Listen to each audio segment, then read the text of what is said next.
네, 국민의당 신용현입니다. 그 파워포인트 띄워주세요.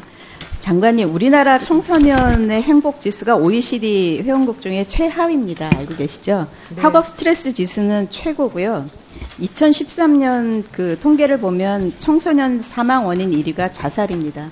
자살 증가율이 OECD 2위입니다. 그런데 다음 페이지 옮겨주세요. 장관님이 물론 이제 잘 챙기시겠지만 여성이나 아마 권익 쪽은 굉장히 잘 챙기시라고 생각을 하는데 청소년 쪽은 이제 저 행사 참여 수 가지고 얘기할 수는 없지만 청소년 쪽도 좀 잘 챙겨주십사 해서 저 파워포인트를 띄웠고요. 우선 이제부터 이제 실질적인 질의를 드리겠습니다. 최근에 이제 부산광역시나 아산시나 강릉시 같은 데서 이제 폭력 사태가 많이 나왔습니다. 근데 그때 아까 그 업무 보고 때 얘기해 주셨던 지역사회 청소년 통합 지원 체제 시스네트라고 하나요? CYS네트라고 하나요? CYS네트가 제대로 작동됐었으면 어땠을까 하는 아쉬움이 있습니다. 그래서 이 CYS네트 관련된 법을 찾아보니까 청소년 복지지원법 상의 위기 청소년을 가정 문제가 있거나 학업 수행 또는 사회 적응에 어려움을 겪는 등 조화롭고 건강한 성장과 생활에 필요한 여건을 갖추지 못한 청소년, 이렇게 굉장히 두리뭉실하게 돼 있어요. 그래서 이렇게 해가지고는 사실은 어디가 이제 이 위기 청소년이고 아니고 이런 거가 명확하지 않아서 조금 더 이렇게 명확하게 그 정의를 내릴 필요가 있고 그거에 맞춤형 그 정책을 만들 필요가 있다는 생각이 들고요. 그 다음에 이제 여기 이 세건 폭력 사태에서 아까 장관님 잠깐 말씀하셨는데 청소년 상담복지센터가 교육청이나 경찰서랑 이렇게 긴밀한 네트워크를 만들어서 협조를 잘 했으면 좋았는데 그렇지 못했잖아요. 근데 이제 아까 장관님께서 뭐라고 하셨냐면 이게 이제 부처 간에 협의를 해서 그 교류 체계를 만들려고 노력을 한다고 하셨는데 제가 제안을 드리는 것은 이게 실효성이 있는 방안을 여가부가 생각하는, 다른 부처 생각하지 말고 여가부가 생각할 때 이렇게 하면 정말로 학교 밖 청소년을 제대로 할 수 있겠다 하는 안을 만들어서 저희 여가위 위원들한테 주십시오. 그러니까 그게 훨씬 더 빠를 것 같아요. 그래서 너무 이건 저 부처가 받을 거야 안 받을 거야 생각하지 마시고 제일 좋다고 생각하는 거를 주시면 아마 여기 있는 위원님들이 다 편을 들어드릴 테니까 그런 안을 주셨으면 좋겠고요. 그 다음에 이제 마찬가지로 사건을 예방하는 관점에서 보면 뭐 근로현장 도움이라든지 청소년 유해 환경 감시단 이런 것들을 지금 이제 운영을 하고 계신데 그걸 운영할 때 실질적으로 어떤 거가 부족한지 뭐를 더 도와드리면 실효성을 높일 수 있는지 그거를 좀 답을 좀 나중에 주십시오.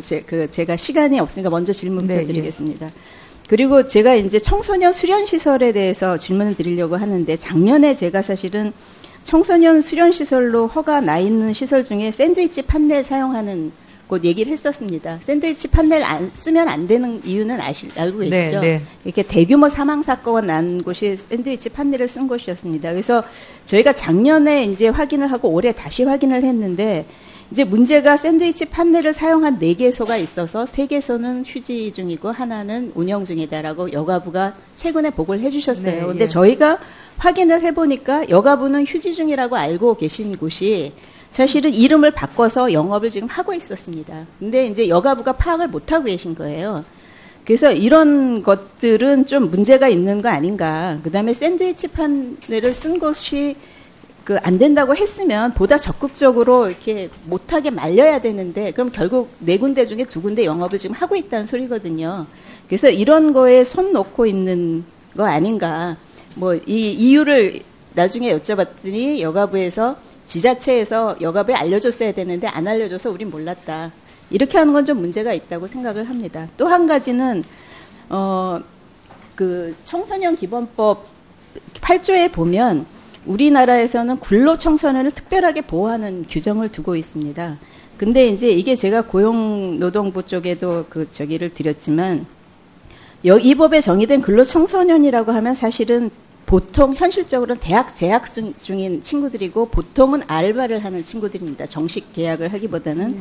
근데 고용노동부가 가지고 있는 표준 근로 계약서 자체가 우리 추석 명절이나 이럴 때 휴일수당을 못 받게 돼 있어요. 그러니까 주 하루 무슨 요일 날 논다 이것만 하게 돼 있기 때문에 어떻게 보면은 그 표준 근로 계약서가 그 노동 환경을 굉장히 나쁘게 만든 그런 역할을 하고 있거든요. 그래서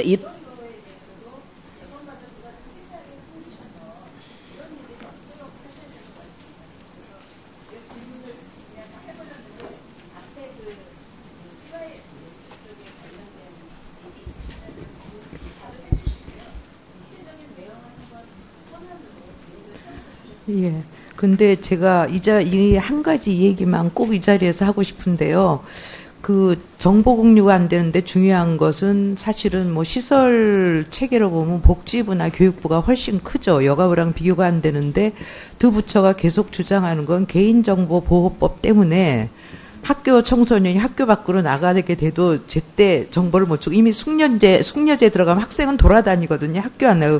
그렇다는 얘기를 해서 사실은 개인정보보호법에서 이런 부분을 계속 이래도 가야 되는가. 물론 지금 보호자가 동의를 하는 경우엔 본인이 동의하는 경우는 할 수 있지만 경찰이 보호자 동의를 잘 받아내는 것을 해서 여성가족부로 정보를 주지 않고 있어서요. 이런 부분은 의원님들이 좀 국회에서 적극적으로 논의를 해주시면 좋겠습니다.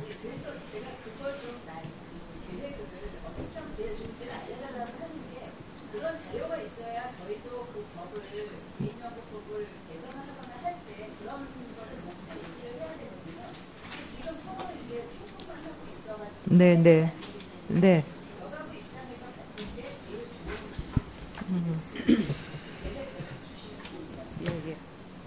네, 신정현 의원님 수고하셨습니다. 예, 다음은 존경하는 자유한국당의 윤종필 의원님 질의해 주시기 바랍니다.